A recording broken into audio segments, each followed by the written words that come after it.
pays est présent à ce rendez-vous pour s'inspirer de l'expérience russe et aussi nouer des partenariats en vue de booster le secteur énergétique.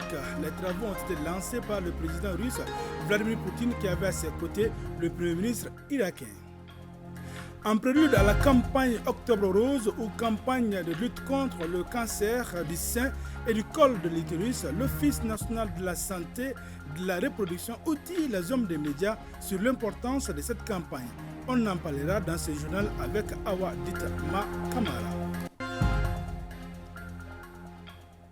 Mesdames, Messieurs, bonjour et bienvenue aux informations. L'Arabie Saoudite sollicite le Mali pour le soutien dans l'organisation de son foire exposition et de la Coupe du Monde 2034. C'est la quintessence de la visite de quelques heures au Mali du ministre saoudien du Tourisme, Ahmed Al-Kateb, qui a été reçu en audience et porteur des messages du roi saoudien Salman Ben Abdelaziz au président Goïta. Pour plus de détails, écoutons le ministre saoudien du Tourisme à sa sortie d'audience au micro de Sira Bachili.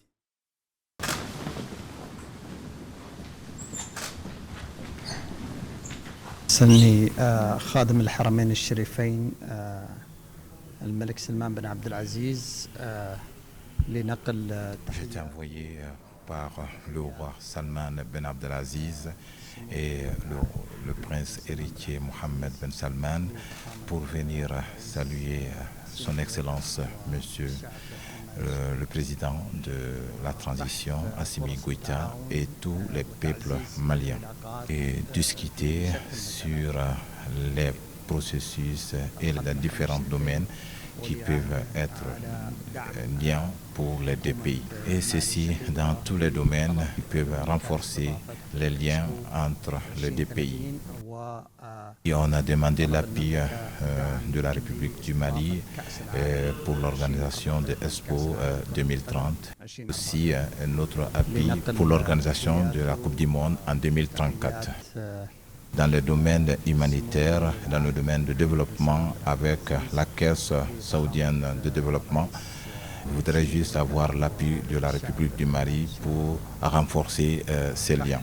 On souhaiterait voir son Excellence, Monsieur le Président, pour le sommet Saoudia-Afrique. Et encore, je remercie son Excellence pour tout l'accueil chaleureux qu'il nous a donné. Plusieurs secteurs de coopération qui ont été cités.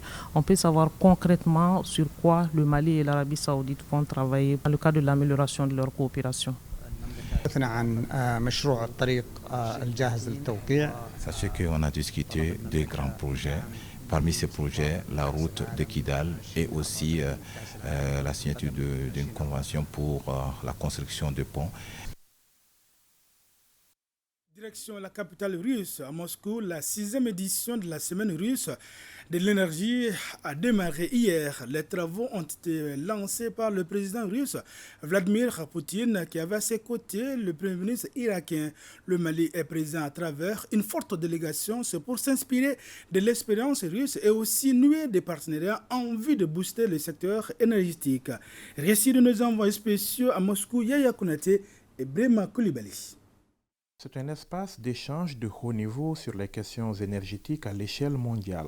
Politiques, experts, entreprises et hommes d'affaires se retrouvent pour la 6e fois dans un pays dont les réserves énergétiques en font incontestablement une puissance au niveau mondial. La semaine russe de l'énergie se tient cette année dans un contexte de crise en Ukraine et de sanctions contre la Fédération de Russie.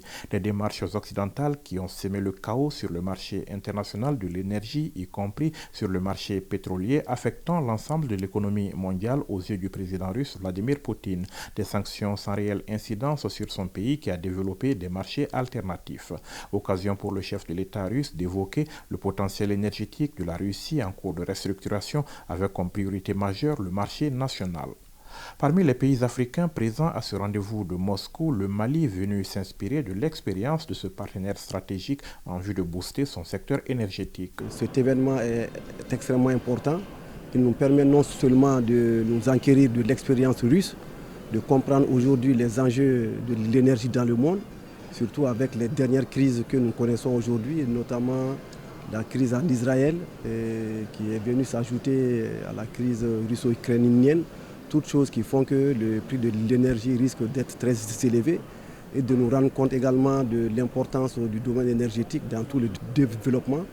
Un des thèmes abordés lors de cette plénière d'ouverture, c'était comment organiser la production et la distribution de l'énergie dans le monde au plan international pour pouvoir permettre d'avoir un développement durable et un développement stable dans tous les pays du monde. La Russie, affirme le président Poutine, continuera à contribuer de façon significative à l'équilibre du marché mondial de l'énergie et développera des partenariats avec les pays qui le souhaitent. C'est justement dans une logique de recherche de partenaires que notre pays prend part à cette 6e semaine de l'énergie russe. Je voudrais remercier les plus hautes autorités du pays, notamment le président, le colonel Assimi Goïta, qui nous a mandaté, qui a envoyé une forte délégation composée de 5 ministres, de 2 présidents de commission du CNT, plus nos collaborateurs pour qu'on puisse venir participer à ce forum de l'énergie de la Russie et également pour pouvoir avoir des échanges avec les partenaires russes. Et nous comptons les jours à venir et saisir cette occasion pour rencontrer les partenaires afin de signer des accords qui vont nous permettre d'avoir de l'énergie hydroélectrique, qui est de l'énergie propre, l'énergie éolienne, l'énergie solaire, également l'énergie atomique pour pouvoir mettre également l'intelligence artificielle aux besoins donc, du développement économique du Mali. Au menu de la semaine russe de l'énergie, plusieurs dizaines d'événements, parmi lesquels des sessions plénières, des tables rondes de discussion, des conférences et autres rencontres sectorielles. Autant d'espaces avec un objectif commun, le développement de la coopération internationale dans le domaine de l'énergie. 11 octobre, journée internationale de la fille. Elle est célébrée chaque année depuis 2012. Au Mali, le thème est « Pour la refondation du Mali, les filles comptent ». Les autorités maliennes veulent donc accorder plus d'attention aux filles afin qu'elles bénéficient de leurs droits et réalisent pleinement leur potentiel. Voyons tout cela avec Khadijatou Kone. Au Mali, le thème retenu pour cette édition relative à la célébration de la Journée internationale de la jeune fille est « Pour la refondation du Mali, les filles comptent ». Cette célébration vise à mettre en lumière les besoins des filles afin de trouver des voies et moyens pour y faire face. Cette action leur permettra de jouer pleinement leur rôle dans le Mali Koura. Je pense qu'en impliquant les filles dans la refondation du Mali, en les impliquant dans les décisions, elles peuvent apporter de plus à notre société. Il faut vraiment penser à les intégrer dans les prises de décision car les femmes aujourd'hui, ce sont des personnes avec un esprit prospectif et je pense que des femmes dans la société malienne pourront avoir un meilleur Mali, un Mali nouveau et voilà. Les défis sont énormes, c'est pourquoi le Mali, à travers le ministère de la promotion de la femme, de l'enfant et de la famille, a mis un accent particulier sur la place prépondérante que les jeunes filles peuvent jouer. Il est important de les connaître avec moi, les efforts et de saluer les efforts consentis par le gouvernement, à savoir le colonel Assimi Goïta, président de la transition, chef de l'État, ainsi que l'ensemble des membres de son gouvernement. Et dans le souci de faire face aux inégalités dont sont victimes les filles, la ministre de la Promotion de la Femme, de l'Enfant et de la Famille et tous ses partenaires travaillent main dans la main pour soutenir les droits des jeunes filles. C'est pour marquer davantage notre attachement à la sauvegarde des droits des filles et à leur rôle dans la refondation de l'État que mon département a décidé cette année de consacrer une semaine entière à la célébration de cette activité. Cette semaine est appelée la semaine des filles de la refondation. Elle consistera à organiser des activités socio-éducatives, des conférences débats, des remises de kits en vivre et en non-vivre aux filles des familles déplacées, d'échanger sur l'autonomisation des filles en situation difficile, de faire des communications médiatisées sur des thèmes fondés, entre autres, sur les valeurs socio-culturelles avec et par les filles à Bamako et dans les autres régions du Mali. Nous avons aussi vu la prestation des jeunes filles qui sont pleinement conscientes de leur place et de leur rôle. Nous avons aussi pu voir des jeunes filles battantes à tous les niveaux et qui aujourd'hui ont gagné leur place dans cette société. Malgré les avancées, les statistiques ne sont pas reluisantes au Mali. 14% des filles âgées de 15 à 19 ans étaient mariées avant l'âge de 15 ans. La crise actuelle que nous vivons au Mali affecte 7,2 millions de personnes, dont 50% sont des femmes et des filles. Le 11 octobre permet de mettre les filles au devant de la scène pour faire entendre leur voix. Cette célébration permet aussi d'encourager les responsables gouvernementaux, les décideurs politiques et les parties prenantes en ce qui concerne l'accès aux services sociaux de base aux filles. Le chantier de la refondation est vaste. Il constitue pour les enfants, notamment pour les filles, une opportunité à saisir et non seulement amener les populations en général et les enfants en particulier à rompre avec les mauvaises pratiques et les mauvais comportements du passé, mais aussi à promouvoir l'excellence, la transparence, la bonne gouvernance, les valeurs sociétales et républicaines à travers le respect des principes de droit, de bonnes règles de conduite qui gouvernent notre État, notre société. Le président du Parlement des enfants a saisi cette occasion pour lancer un cri de cœur pour que tous les enfants du Mali puissent bénéficier du droit à l'éducation avant de remettre au chef du gouvernement un document qui rassemble leurs plaidoyers.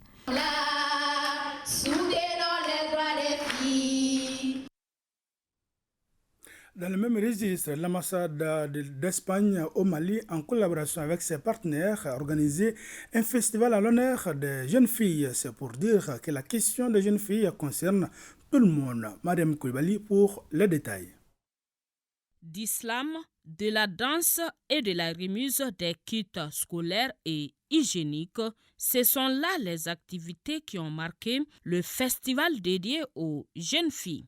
L'initiative est de l'ambassade d'Espagne en collaboration avec l'INFPI et l'ONIFAM. On a une sensibilité spéciale envers la situation des filles, une situation parfois difficile et sinon dramatique. On est pour l'inclusion, l'égalité, pour la représentation et pour donner aux filles les instruments pour un épanouissement personnel durable dans l'avenir.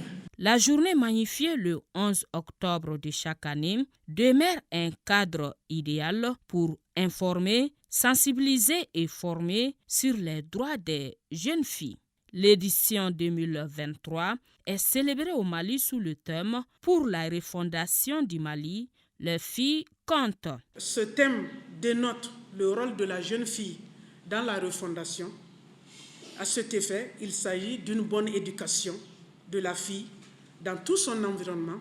Il s'agit de l'environnement culturel, scolaire, familial et dans l'environnement des us et coutumes. Les jeunes filles, dans leurs différentes prestations, ont véhiculé des messages sur le respect de leurs droits fondamentaux. À Mopti, Fatmata Aïdara, présidente du Centre de formation professionnelle Ali Kayantao, et Fatmata Kementa, directrice régionale de la promotion de la femme, de l'enfant et de la famille. Ces jeunes filles occupent ces fauteuils le temps d'une journée.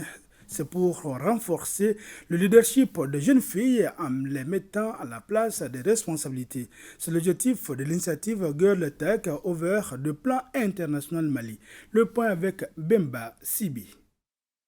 Fatoumata Kemeta, 22 ans, titulaire d'une licence en gestion des ressources humaines, est la directrice régionale de la promotion de la femme, de l'enfant et de la famille de Mopti, du moins le temps d'une journée. Elle est l'une des bénéficiaires de l'initiative Girl Tech Over de Plan International Mali qui vise à renforcer le leadership des jeunes filles. C'est un honneur pour moi et une très grande opportunité et fierté d'occuper le poste de directeur régional de la promotion de la femme, de l'enfant et de la famille. Comme elle, Fatoumata Aïdara a pris les commandes du centre de formation professionnelle Ali Kayantao. La désormais chef potière, après une visite des locaux, prend toute la mesure de ces nouvelles responsabilités qui demandent de la dextérité.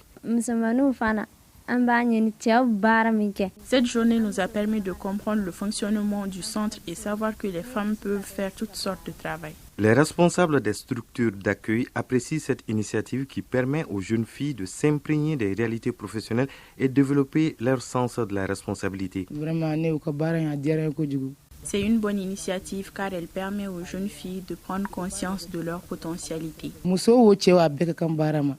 sommes naturellement engagés à la promotion du genre. Le genre est inclusif. Cette année, les initiateurs de Girl Tech Over ont innové avec la prise en compte du développement du leadership féminin en milieu rural. Pour prendre en compte les préoccupations des jeunes filles évoluant dans ce monde. L'objectif justement, c'est de faire en sorte que les filles prennent le pouvoir. L'initiative Girl Tech Over est pour Plan International Mali une manière de montrer son engagement aux côtés des jeunes filles pour la célébration de la journée internationale qui leur sont dédiées. Une journée qui permet de faire la promotion des filles plus fortes pour changer le Mali. Mieux imprégner les hommes des médias sur l'importance de la campagne nationale Octobre Rose de lutte contre le cancer du sein et du col de l'utérus. C'est l'initiative de l'Office national de la santé et de la reproduction. L'objectif est lutter efficacement contre ces fléaux. Les médias jouent un grand rôle dans cette lutte, d'où cette session. On fait le point avec Awadit Makamara. Chaque année, des millions de femmes décèdent d'un cancer du sein dans le monde. Cette maladie fait mal et tue. Ainsi, les organismes de bienfaisance ont organisé une campagne qui a pour but de sensibiliser les femmes au dépistage du cancer du sein et à récolter des fonds pour la recherche. Au Mali, l'ONASR ne reste pas en marge de cet événement. Nous organisons la campagne Octobre Rose depuis 2 ans parce qu'on s'est rendu compte que le décès maternel est en partie lié au cancer féminin. Et le cancer du col de l'utérus et le cancer du sein constituent un problème majeur en République du Mali. Tout simplement à cause du fait que ce cancer est dépisté tardivement. Donc il faudrait vraiment lutter contre cette maladie à travers effectivement une mobilisation sociale forte. Dépister le maximum de femmes. La campagne durera 1 mois. Elle ciblera également différentes régions du Mali à travers les cliniques mobiles. La première particularité, c'est d'abord la décentralisation de notre projet pilote. Week-end 70 à Bamako. On l'a décentralisé au niveau de Kita pour essayer de pousser effectivement à lutter contre le décès maternel lié à ce cancer-là. La deuxième particularité, c'est que c'est une activité d'envergure nationale. Bamako, c'était seulement à Bamako l'année dernière. Cette année, on veut aller au niveau national.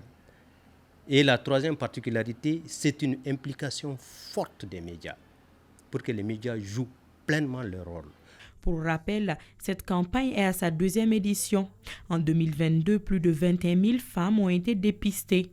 Et pour cette année, l'ONASR vise 100 000 femmes. Badjeneba Kane, 108 ans, et Faïra Diara, 99 ans, ont reçu la visite du gouverneur de la région de Koulikoro, colonel Lamine Kapori Sanogo. C'est dans le cadre du mois de la solidarité. Djemba Moussa Konaté était de la visite pour Mali Actualité. Badjeneba Kane, 108 ans, et Faïra Diara, 99 ans, sont les personnes les plus âgées de la ville de Koulikoro. Le gouverneur des régions, le colonel Lamine Kapori Sanogo, leur a rendu visite dans le cadre de la 28e édition du mois de la solidarité et de la lutte contre l'exclusion. C'est une tradition, mais je dirais que ce n'est vraiment pas le seul mois. À travers les actions, les œuvres sociales du président de la transition, son Excellence colonel Assimi Goïta, tous les 11 autres mois sont des mois de la solidarité. Je l'ai dit, donc il ne passe pas 1 mois si la région de Koulikoro ne bénéficie pas des avantages, des soutiens, des appuis du président de la transition, son Excellence colonel Assimi Goïta, aussi du Premier ministre, chef du gouvernement et du président du CNT. Les 2 doyens d'âge ont tous prié pour la paix, la stabilité du Mali et la cohésion sociale. Je remercie beaucoup le chef de l'État, Assimi Goïta, et ses collaborateurs, que Dieu leur donne une longue et heureuse vie pour qu'ils puissent mener à bien le travail qu'ils sont en train d'élaborer en faveur du pays. Je salue et félicite le président de la transition, le colonel Assimi Goïta, et son gouvernement pour tous les efforts consentis dans la stabilisation du Mali. Je vous remercie pour les cadeaux offerts.